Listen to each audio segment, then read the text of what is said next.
Eureka says, do I use technical analysis to invest or dollar cost average? Well, I allocate funds to long-term holdings. So for example, I have a large dividend stock portfolio. It's my form of passive income. I also invest in real estate, REITs, some stocks there as well, or some other investment vehicles. So generally for the purposes of long-term investing, I do not. So I just dollar cost average. I do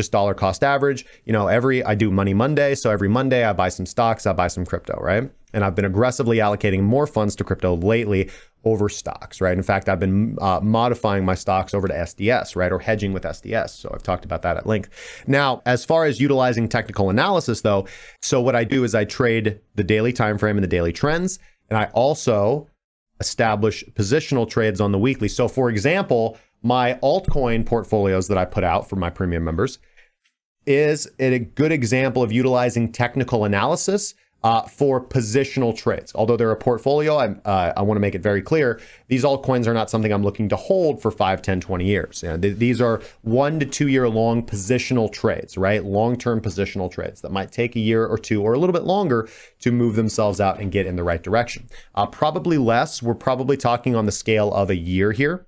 Looking for these kind of weekly movements. Again, a lot of these signals were generated on the weekly timeframes because we're getting weekly bullish signals on altcoins that we haven't gotten for a while. We finally broken significant levels on the weekly time frame and established positive momentum.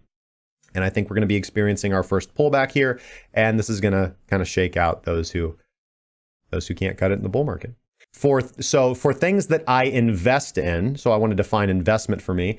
For me, an investment is anything that I buy that I consider to be fundamentally valuable and that I know the market will also value, or I believe the market will value as well in the future. So Bitcoin is a good example of this. I'll always buy Bitcoin. The dividend stocks that I've chosen to invest in, I think that they're fantastic companies. I think the American economy is going to continue to survive for the next 2, 3, 4, 500 years. Again, being diversified is important. Precious metals, for example, gold and silver. These are things that I buy and I plan to hold forever and bequeath them to my children because, again, my goal in life is to build generational wealth. But yes, I do use technical analysis for positional trading, right? Which is not investing. Anything that I plan to sell is a trade. Anything that I plan to sell sometime is a trade. Anything that I buy because it's fundamentally valuable and that I intend to bequeath later on in my life, that's not a trade. So I don't use technical analysis for that.